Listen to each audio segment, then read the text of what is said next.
तो चलिए 11 बजे आज वित्त मंत्री सुरेश खन्ना बजट पेश करेंगे। उससे पहले उनकी तरफ से कहा गया कि इस बार के बजट में सभी वर्गों का ख्याल रखा गया है और उत्तर प्रदेश के विकास को लेकर लगातार सरकार की तरफ से कई सारी योजनाएं भी चलाई जा रही हैं। उसको लेकर भी इस बार के बजट में कुछ न कुछ प्रावधान जरूर रहने वाला है।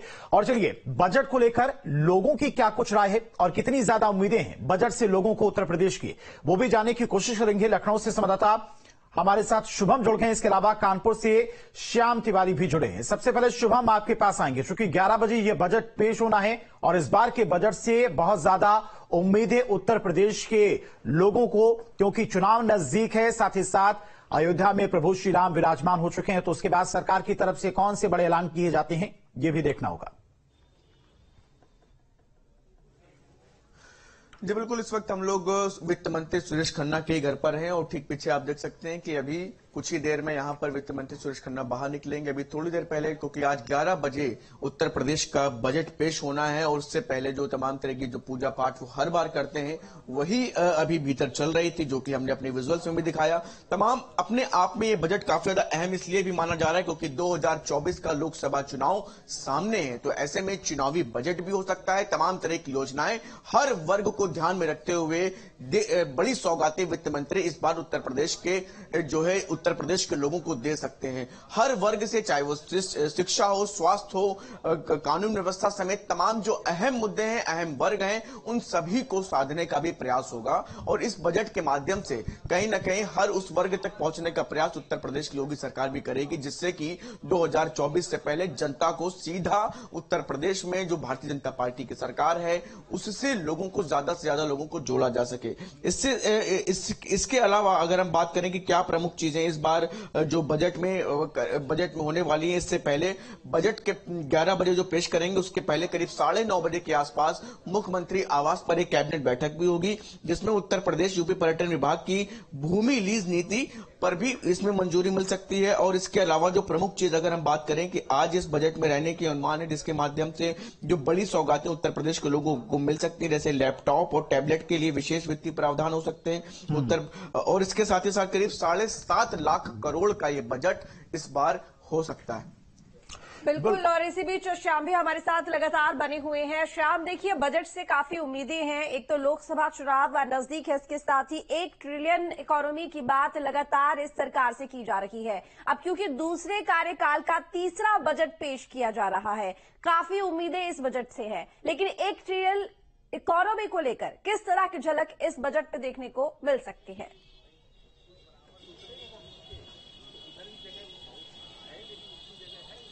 बिल्कुल, इस बजट से बहुत ज्यादा उम्मीदें हैं लोगों को, क्योंकि लोक लुभावना बजट इस वजह से हो सकता है क्योंकि लोकसभा चुनाव है और लोकसभा चुनाव में उत्तर प्रदेश की 80 सीटें काफी महत्वपूर्ण हो जाती हैं। वहीं दूसरी तरफ जो पहले से चल रही योजनाएं हैं और जो सरकार की प्लानिंग है उसको बढ़ावा देने के लिए भी बड़े पैमाने पर पैसा आ सकता है। कानपुर की अगर बात की जाए तो कानपुर एक औद्योगिक शहर है और क्योंकि इसकी जो पुरानी पहचान थी मैनचेस्टर ऑफ ईस्ट की, वो खत्म हो गई, लेकिन मुख्यमंत्री योगी आदित्यनाथ जब भी कानपुर में आते हैं और सार्वजनिक मंच से बोलते हैं तो वो कहते हैं कि कानपुर की पुरानी पहचान उसे वापस जरूर दिलाएंगे।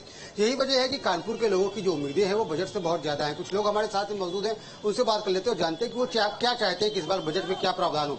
ये बताइए, उत्तर प्रदेश सरकार का बजट आने वाला है, क्या उम्मीद कर रहे हैं आप? बस हम लोग यही उम्मीद कर रहे हैं कि जिस हिसाब से गैस सिलेंडर और इन सब की है तो हो सकता है कि योगी जी को बस ये करना चाहिए कि यहाँ पर थोड़ी महंगाई पे कंट्रोल करें। छोटे मीडियम वर्ग और छोटे जो जितने भी लोग हैं उन लोगों को बस ध्यान रखते हुए ये बजट लेके आए तो सबके घर में भी अच्छे से काम होगा। कानपुर में एक मुख्य समस्या देखने को मिलती है कि सड़कें गड्ढा युक्त हैं। क्या लगता है आपको अलग से बजट होना चाहिए? हाँ सर, गड्ढा मुक्त करने के लिए तो अलग से बजट होना चाहिए। प्लस इसके साथ में जैसे दिल्ली नगर निगम के अंदर पूरी पावर्स होती है सारे कॉर्पोरेटरों को, तो यहाँ कानपुर नगर निगम उत्तर प्रदेश के अंदर भी वही नियम लागू, वही एक्ट लागू होना चाहिए कि यहाँ पीडब्ल्यूडी के अंदर भी डायरेक्ट नगर निगम में आपका कॉर्पोरेटर का हस्तक्षेप होना चाहिए और जितने अगल बगल, तो इससे दूसरे मतलब कुछ भी चाहें तो कर ना पाए, कॉर्पोरेटर पूरी देखरेख करे, क्योंकि जवाबदेही पहले कॉर्पोरेटर की, बाद में एमएलए की आती है। सर ये बताइए, क्या उम्मीद कर रहे हैं इस बजट से? क्या चाहते हैं कि क्या योगी सरकार क्या ऐसा करे जिससे कि आप लोगों को बेनिफिट मिल सके? आज जो जनता की जरूरत है, जनता की जरूरत शिक्षा और चिकित्सा को लेके है। हर छोटे से बड़ा वर्ग जो है सब शिक्षा और चिकित्सा को लेके परेशान है। आदमी जब चिकित्सा में उसके घर में कोई बीमारी आती है तो बेचारा पैसे से इतना परेशान हो जाता है जिससे वह त्रस्त हो जाता है। तो मैं चाहता हूं बजट ऐसा लाएंगे कि परिवार में शिक्षा और चिकित्सा जो आदमी की आज मुख्य भूमिका में है, इस पे कंट्रोल करे। सही वो मुद्दा उठाया आपने। ये बताइए कि क्या लगता है कि बजट किस तरीके का हो इस बार, क्या फायदा, क्या सरकार छूट दे बजट में जिससे आप लोगों को फायदा हो, या कानपुर के लिए क्या विशेष योजना चाहते हैं आप? अरे कानपुर के रोजगार, सबसे पहले रोजगार की व्यवस्था करनी चाहिए। रोजगार जो है बिल्कुल व्यवस्था सही नहीं है, और पढ़ाई लिखाई में थोड़ा छूट देनी चाहिए। महंगाई बढ़ती जा रही है, यही हम चाहते हैं। अरे ये बताइए क्या उम्मीद कर रहे हैं इस बार के बजट से, उत्तर प्रदेश के सरकार के बजट से क्या उम्मीदें हैं? आपको क्या लगता है क्या किस तरीके का बजट हो सकता है और आपकी क्या उम्मीदें हैं?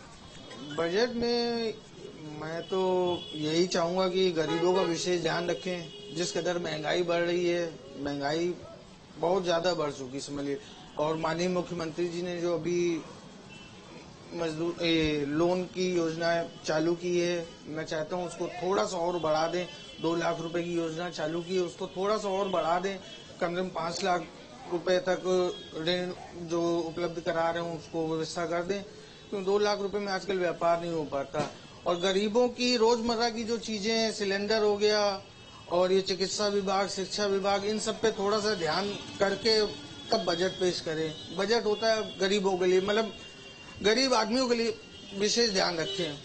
गरीब आदमियों का विशेष ध्यान रखा जाए, ये कानपुर के लोगों को कह रहा है। दूसरी तरफ आपको बता दें, कानपुर की अगर बात की जाए तो कानपुर में तमाम डेवलपमेंट्स के प्रोजेक्ट हैं वो चल रहे हैं, अपनी रफ्तार से चल रहे हैं। तो उम्मीद ये की जा रही है कि इस बजट में उसके लिए अलग से भी एलोकेशन किया जा सकता है। चाहे कानपुर मेट्रो की बात की जाए, इसके अलावा जो कानपुर में औद्योगिक गलियारा बन रहा है उसके लिए अलग से प्रावधान किया जा सकता है। और ठीक है, आएंगे शाम आपके पास, लोगों से बजट को लेकर उनकी राय भी लगातार जानते रहेंगे। शुभम भी लगातार हमारे साथ लखनऊ से बने हुए हैं, वित्त मंत्री सुरेश खन्ना के घर के बाहर मौजूद हैं। आएंगे शुभम आपके पास, लेकिन इस बार योगी सरकार यूपी के इतिहास का सबसे बड़ा बजट पेश करने जा रही है।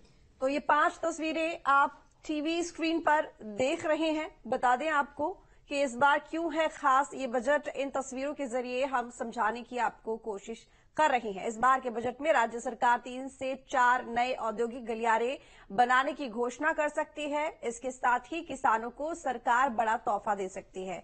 इसके अलावा लखनऊ मेट्रो की विस्तार योजना, गोरखपुर, वाराणसी, प्रयागराज मेट्रो के लिए भी बजट में अहम ऐलान होने की संभावना है।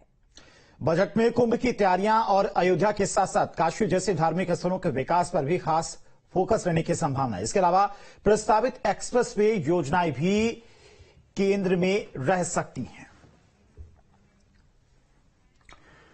तो बजट पर लगातार मां कवरेज जारी है, अलग अलग तस्वीरें भी आपको लगातार दिखा रहे, साथ ही साथ लोगों की राय क्या कुछ बजट पर इस बार है, उम्मीदें क्या